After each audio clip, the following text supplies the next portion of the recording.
नमस्कार, मैं हूँ मनविंदर। आप सभी राष्ट्रवादियों का एमबीएन नेटवर्क में एक बार फिर से बहुत-बहुत स्वागत है। और बंगाल में इस समय बहुत कुछ चल रहा है। अजीत डोभाल के चक्कर क्यों लग रहे हैं बार-बार कोलकाता के? एनआईए एक बार फिर से एक्टिव हो गई है और मदरसों की वेरिफिकेशन करवाई जा रही है। शुभेंदु अधिकारी का हंटर, उसका इतना खौफ है कि अब देखिए अभिषेक का पीए अचानक से गायब हो गया है और आधी रात को उसके एक बेहद करीबी को सीआईडी ने उठा लिया है। और भी कई सारे अपडेट्स हैं जिन्हें समझते हैं। आपसे मेरा निवेदन है, आगे बढ़ने से पहले वीडियो को जल्दी से लाइक कर लीजिए और चैनल अगर आपने अभी तक सब्सक्राइब नहीं किया है तो चैनल को भी सब्सक्राइब कर लीजिए, क्योंकि मेरे साथ जुड़ चुके हैं कोलकाता से अगेन उदय भानु बनर्जी सर। सर नमस्कार, बहुत-बहुत स्वागत है आपका। नमस्कार मैडम, नमस्कार आपके सारे दर्शकों को। उदय भानु सर, एनआईए फिर से एक्टिव क्यों हो गई है? क्या वजह है? क्या चल रहा है? मैडम, एनआईए ने आज चार्जशीट दिए है 11 लोगों के बारे में। और ये सारे जो अरेस्ट हुई थी पिछले कई महीनों की इन्वेस्टिगेशंस के बाद ये हुई आपका नॉर्थ ईस्ट में, त्रिपुरा से, कुछ आसाम से और कुछ पश्चिम बंगाल, मालदा, मुर्शिदाबाद से।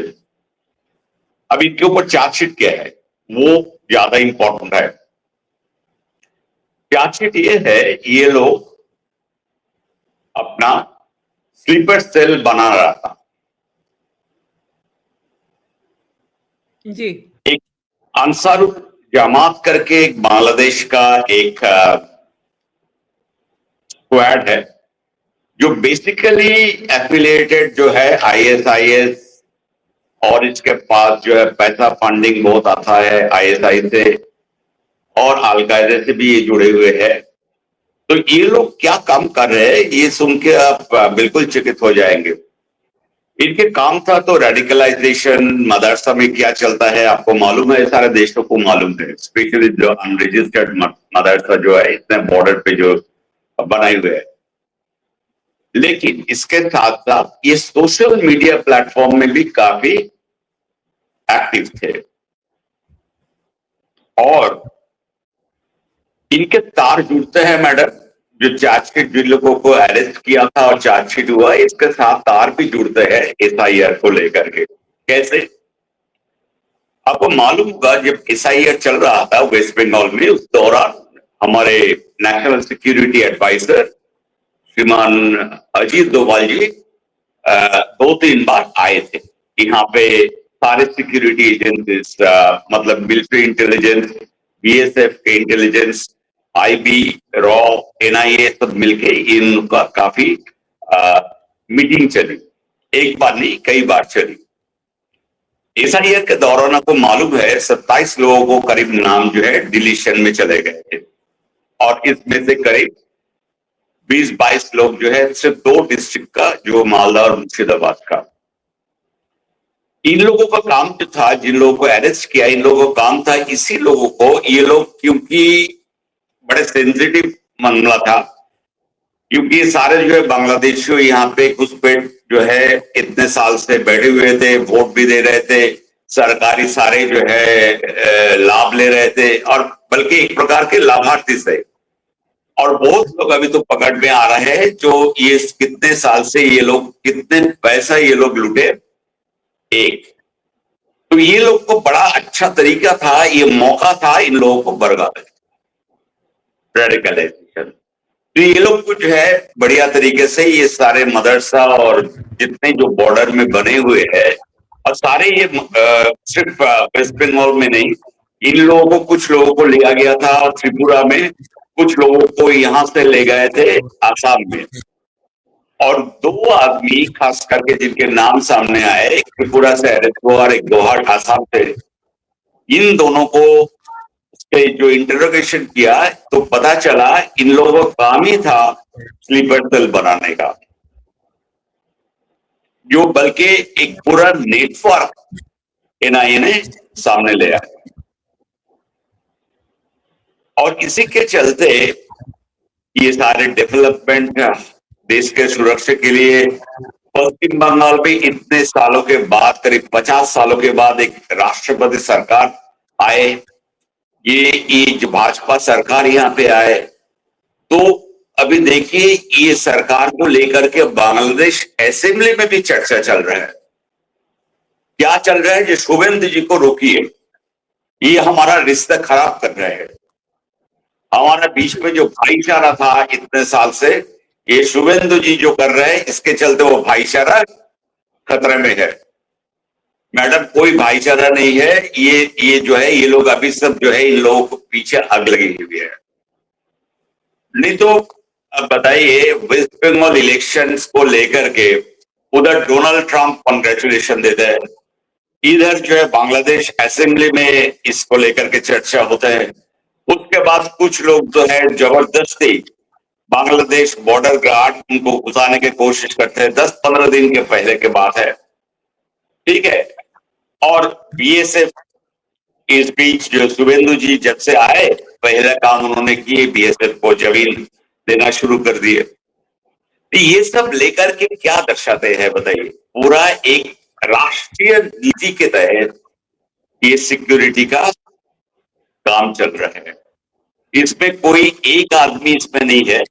ये सारे प्लान जो है, ये नेशनल सिक्योरिटी एडवाइजर जो मिस्टर डोभाल है, ये भारत को सुरक्षित रखने के लिए, हमने देखे पिछले कितने साल हो गए, अभी 2014 से लेकर के 12 साल 13 साल से, और उससे पहले भी जो ये जब आईबी में थे और इंटेलिजेंस ब्यूरो के हेड थे, तो इनका कंट्रीब्यूशन जो है देश के तरफ, मतलब वो जब इस देश के इतिहास लिखी जाएगी तो इनकी नाम भी बहुत ऊपर के दर्जे में रखा जाएगा।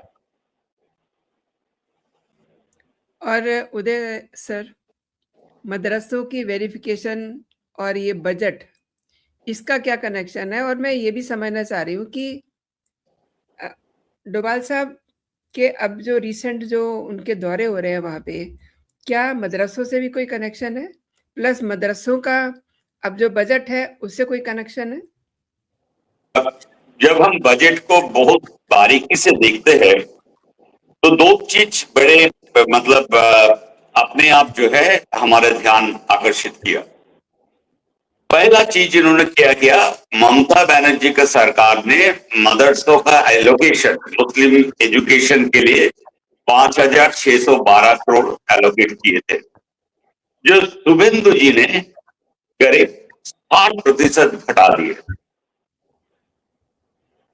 मदरसा, रजिस्टर्ड मदरसा जो सरकारी एड पे चलती है, ये सरकारी डोनेशंस पे चलती है, ये मदद मिलता है, उनका इंफ्रास्ट्रक्चर, बिल्डिंग, पीने का पानी, ये सब, सड़क, बिजली, इस सब का जो जाता है ग्रांट, वो सिर्फ 614 मदरसे है रजिस्टर्ड वेस्ट बंगाल में।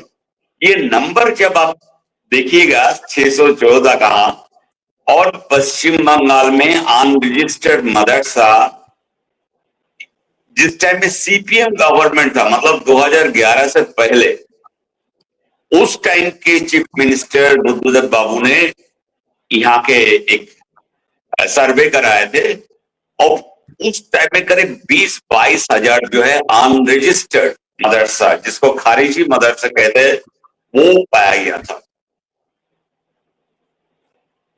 जी। और ममता बनर्जी का सरकार का हर एक बजट में अगर देखिएगा, हर एक साल 2011 से लेकर के 15 साल में जितने बजट हुआ, उसमें ये आखिरी बजट जो इन्होंने इंटरिम जो मतलब इलेक्शन से पहले जो डिक्लेयर किए थे, उनमें से उसमें 5,612 करोड़ इन 614 मदरसे में तो बांटना चाहिए। जी। तो कोई भी दर्शक अपना गणित लगा सकते हैं और देख सकते हैं सालाना जो है कितना हजार करोड़ जा रहा था, किसके लिए, और ये पैसा की उसी में क्या रुका हुआ था, ये उसके पीछे कहानी और बहुत कुछ है। अजित डोभाल साहब का जो डिसीजन या होम मिनिस्ट्री के जो डिसीजंस इतने साल से ममता बनर्जी ने लागू नहीं किए, अभी वो चीज सब सामने जो है प्रकट हो रहा है, अपने आप खड़े हो रहे हैं। और तभी जाके देखिए ये बॉर्डर से फेंसिंग के बाद जब आते हैं, आपको मालूम है 15 साल की कहानी और पिछले 1 महीने का कहानी, आपको मालूम है जो कितने साल से ये होम मिनिस्टर का डायरेक्टिव था कि बॉर्डर से 50 किलोमीटर के अंदर कोई भी कंस्ट्रक्शन हो उसको ध्वस्त किया जाए, वो अभी हो रहा है। और उसके ऊपर शुभेंदु अधिकारी 6 जून को एक नोटिफिकेशन से बताया सारे डिस्ट्रिक्ट मजिस्ट्रेट को जो अपना अपना क्षेत्र में जितने मदरसा है, जितने वो रजिस्टर्ड हो, अनरजिस्टर्ड हो, एडेड हो, नहीं एडेड हो, कोई किसी घर में चल रहा है, कोई पंचायत के ऑफिस में चल रहा है, ये सारे का सर्वे हो और सारे डॉक्यूमेंटेशन किया जाए। और उसके बाद आया पश्चिम बंगाल का बजट, और जिनमें जिनमें मतलब हमको मिला 5,600 से घट के सीधा 2,100 करोड़ का मदरसा एजुकेशन में, करीब 60% के ऊपर थोड़ा सा नीचे आ गया। तो इसमें हमको तो मैडम पूरा डोवाल साहब का फुटप्रिंट और उनका जो नीति है देश के सुरक्षित के लिए रखने के लिए, उसका हमको नजर में दिख रहा है।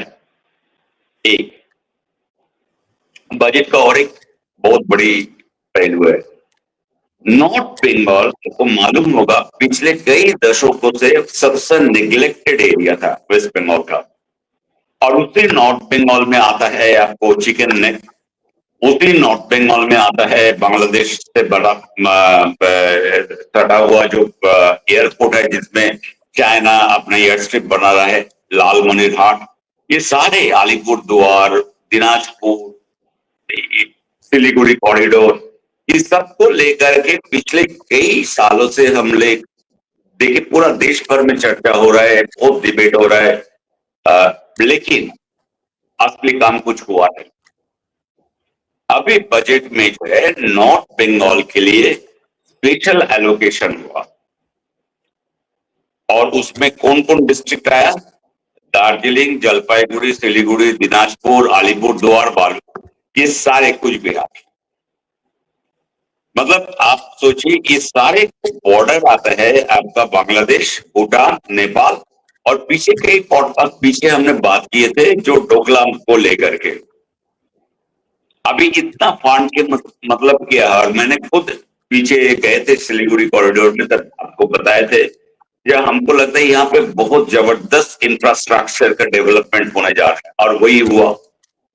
शुभेंदु जी ने डिक्लेयर किया वहां पे एम्स होगी, वहां पे कैंसर हॉस्पिटल होगी, और जितने इंफ्रास्ट्रक्चर वहां पे जो शुरू हो रहे हैं और जिस हिसाब से पैसा जा रहा है, मतलब ये बिल्कुल एयर टाइट सिचुएशन कर रहा है उस सिलीगुड़ी चिकन कॉरिडोर को। और मैंने उस टाइम में भी बोले थे देखिए इस चिकन कॉरिडोर में देखिएगा, ये बल्कि की जो ईस्टर्न हाई कमांड कलकत्ता से सीधे जो रास्ता जाते हैं सिलीगुड़ी, उसके सारे वो नेशनल हाईवे ऊपर देखिएगा बहुत सारे ट्रेनिंग सेंटर्स होगी आर्मी के या बीएसएफ की या रॉ या कोई भी इंटेलिजेंस एनआईए के, इस सारे वहां पे शुरू होगी। और नहीं तो मैडम ऐसे भी हो सकते हैं वहां पे जो आईपीएस ट्रेनिंग एकेडमी का भी सोचा जा रहा है। तो आप इसके मतलब समझ रहे हैं जो क्यों हम बोल रहे हैं, जो बजट में ये दो चीज को देख के मुझे लगता है ये सीधा सा असर जो है भारत के सुरक्षा के ऊपर है, और सुरक्षा कितना मजबूत किया जाए सब मिलके इसमें लगे हुए। उदय सर, आपने बहुत बड़ी बात की है, और थोड़ी सी बात की जाए अभिषेक बनर्जी की।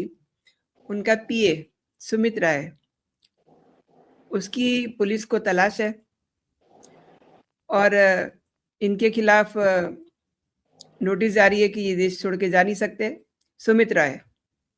लेकिन अब ये खबर आ रही है कि सुमित राय के बहुत ही करीबी पलाश को सीआईडी ने आधी रात को उठा लिया है।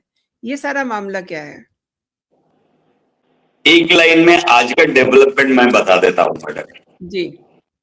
अभिषेक बनर्जी के ऊपर एक नया एफआईआर हुई, और कहां से हुआ, ये नदिया डिस्ट्रिक्ट के जो बांग्लादेश बॉर्डर है, और वहां के जो हमारे एमपी जो है सब जानते हैं, बड़े मशहूर जो है मैडम महुआ मैत्रो जी, उनका कॉन्स्टिट्यूएंसी में 1100 बीघा जो है एकड़ लैंड जो है उसमें अभिषेक बैनर्जी और उनके पीए का नाम आया। ओके। नई एफआईआर। अभी मैं आपका सवाल का जवाब देता हूं, उनके पीए का क्या खबर है। देखिए, 2-3 पॉसिबिलिटी है जो हमने यहाँ के जो बड़े जो पुलिस के पदाधिकारी जो रिटायर कर चुके हैं उनके साथ जब बात करते हैं तो वही हमको बोला, देखिए अब क्या चाहते हैं, अभिषेक बैनर्जी का अरेस्ट या उनका जो आईना है उनको अरेस्ट। जी। आईना तो है आपको सुमित रॉय, उनका पीए। अब देखिए सुमित रॉय का लोकेशन, टावर लोकेशन पता करके उन्होंने, पुलिस पहुंच गई थी अभिषेक बैनर्जी के घर, फिर ये गायब हो गए। तब पता चला अभिषेक बैनर्जी भी अपना जो सिद्ध महल है शांति निकेतन वहां पे नहीं रहते हैं, क्योंकि वहां पे अभी काफी अशांति हो रहा है, क्योंकि लोग आपको बोले थे सामने जो बिल्कुल जो भी जाते वो सेल्फी पॉइंट बन गया और बाकी बहुत सारे वगैरह वगैरह चीज होते रहते हैं दिन भर वहां पे। अभिषेक बैनर्जी का लोकेशन ढूंढते ढूंढते को मिला जो है ममता बैनर्जी से करीब 300 किलोमीटर दूरी पे उनका और एक शीश महल है, वहां पे वो टावर लोकेशन मिली थी सुमित रॉय का। तो पुलिस वहां पे पहुंच गई सीआईडी, लेकिन मिला नहीं। ये छुपा दिया गया कि उस मकान के अंदर कोई सुड़न है, क्या है मालूम नहीं है मैडम। लेकिन वहां से बच के कैसे आदमी निकल गया वो बहुत बड़ी चर्चित है। अब सुमित रॉय है कहा। दूसरा एक चीज हो सकता है, ये हम आपको बार बार बताया कि ये बांग्लादेश पाक से करता है या नेपाल या भूटान। और तीसरा जो है इनको बिल्कुल गुमशुदा जी। वोटर लिस्ट से डिलीट हो जाएगा, किसी को पता भी नहीं चलेगा, जी। जी। क्योंकि है हिस्ट्री है, ऐसे हिस्ट्री है तृणमूल नाम, बहुत सारे ऐसे हिस्ट्री है। अचानक क्या हुआ, कल रात श्रीरामपुर बोल के एक जगह है जो कलकत्ता से करीब आप सोच लीजिए 40-45 किलोमीटर हुबली में आते हैं। वहां पे अचानक रात में एक गाड़ी आती है, 4 आदमी उतारते हैं पेन ड्रेस में, और एक लड़का जो छात पे सोए हुए थे उसको उठा के ले गए। जब उनके मैंने मैंने जो जानकारी हासिल की है उसमें उनके परिवार वाले लोगों को ये कहना है कि उन्हें कुछ पता नहीं है। उस लड़के का नाम पलाश है और वो टीएमसी का कार्यकर्ता भी है और वो अब से नहीं, बहुत सालों से है। वो उसी का एक कॉलेज का जनरल सेक्रेटरी है, टीएमसी का जो यूथ विंग है। तो ये विथ यूथ विंग टीएमसी का जिसका सीधा जो है हेड है अभिषेक बैनर्जी, इनके नीचे ये जितने ये सारे नामदार जितने आप मतलब होटल में सब अरेस्ट हुए, ईडी ने पकड़े कुछ ये, और ये सब रिजू दत्ता और सब उसी में थे। आज सब जो है आज अपना जो है चोली सब बदल के सब इधर उधर भाग रहे। तो ये भी इंसान जो पलाश वो टीएमसी युवा बोल के जो विंग था, यूथ विंग, उसका जनरल सेक्रेटरी था श्रीरामपुर कॉलेज का। तो इनका करीबी एक तो लिंक आ गया टीएमसी के साथ। अब ये भी पता चला जो इनके साथ बहुत करीबी दोस्ती थी सुमित रॉय, लेकिन इनके पेरेंट्स माता पिता नहीं बता पा रहे कौन आए थे रात में। लोकल पुलिस आई थी, सीआईडी आए थे, आईपी आई थी, एसटीएफ आई थी, लेकिन ये बात तो सही है मैडम, सुमित रॉय के ऊपर लुकआउट नोटिस है। ये भी बात सच है जो हमने पहले बताया था, जो पूरे देश भर में सुमित रॉय के पकड़ने के लिए पूरे एजेंसी, सारे एजेंसी इंक्लूडिंग स्टेट एजेंसी जितने भी स्टेट के हैं वो लगे हुए हैं, क्योंकि सुमित रॉय उनका वकील आके याचिका देते हैं एंटिसिपेटरी बेल के लिए, और कोर्ट का ऑब्जर्वेशन है क्या? कोर्ट का ऑब्जर्वेशन है जो अभी तक जो एविडेंस आया उसमें प्राइमा फेसिया केस बनती है इनके अगेंस्ट में, तो उसका भी हियरिंग जो है मंडे, और उसका जजमेंट आएगा, या तो कोर्ट को लगे सरेंडर करो कोर्ट में आके, या मतलब ये तो बच नहीं पाएंगे। दादा एक तारीख और नजदीक आ रही है ना, 29th। 29th को जो है हमारे भतीजे के जो है रक्षा कवच जो दिए हुए है वो हट जाएगा। बिल्कुल सही कह रहे हैं। और देखिए, खौफ की मैं अगर बात करूं, शुभेंदु दादा का जो खौफ है, ममता बनर्जी फिजिकली मीटिंग में नहीं आ रही हैं, उनका ऑडियो मीटिंग में चल रहा है। और आप बता रहे थे कि अभी जब हम बात कर रहे हैं तब भी उनकी कोई एक मीटिंग फिक्स है। अब पता नहीं वो आती हैं या नहीं आती हैं, क्या खबर है?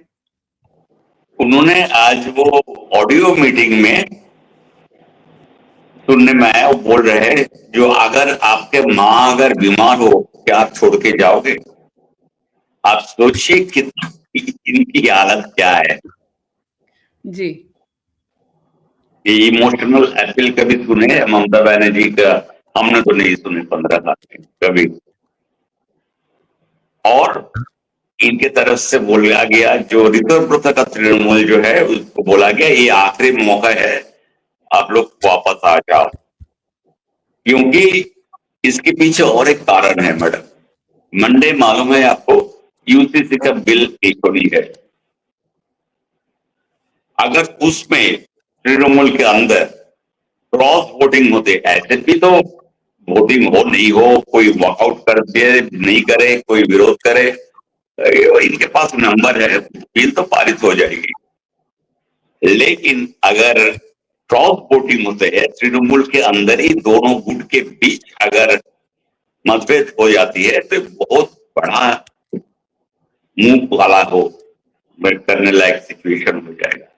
तीन से ऐसा पार्टी तो अभी फूल पत्ते सब तृणमूल का सब निकाल गया, अभी कुछ जो है बचे कुछ है वो भी चला जाएगा। और कोई यूसीसी में अगर क्रॉस वोटिंग हो जाती है मैडम, तृणमूल बोल के कोई पार्टी वेस्ट बंगाल में अगस्त तक दरवाजा बंद। लेकिन आपने एक दो चीजें बहुत ही इंटरेस्टिंग बताई हैं मेरे दर्शकों को, कि ये अजीत डोभाल जी वहां लगातार नजर बनाए हुए हैं बॉर्डर सिक्योरिटी को लेकर के। और देखिए कई कई जगह ऐसी हैं बंगाल के बॉर्डर से जुड़ी हुई, बांग्लादेश से के बॉर्डर से जुड़ी हुई, जहां आए दिन झड़पें हो रही हैं। और अब एक बार फिर से एनआईए एक्टिव हो चुकी है, मदरसों की वेरिफिकेशन हो रही है। तो पूरा जो माहौल है वो लोगों को सिक्योरिटी देने वाला है। पैसा जो है सही लोगों तक जाए, जैसा कि आपने बताया है कि ममता के राज में तो बहुत सारा पैसा मदरसों के लिए जाता था। अब वो सब चीज़ें शुभेंदु दादा ने बिल्कुल सही कर दी हैं। आपने उदय जी मेरे लिए समय निकाला, मेरे दर्शकों के लिए समय निकाला, और कई महत्वपूर्ण विषयों पे आपने जानकारी दी। बहुत बहुत धन्यवाद आपका। जय हिंद, जय भारत। जय हिंद मैडम।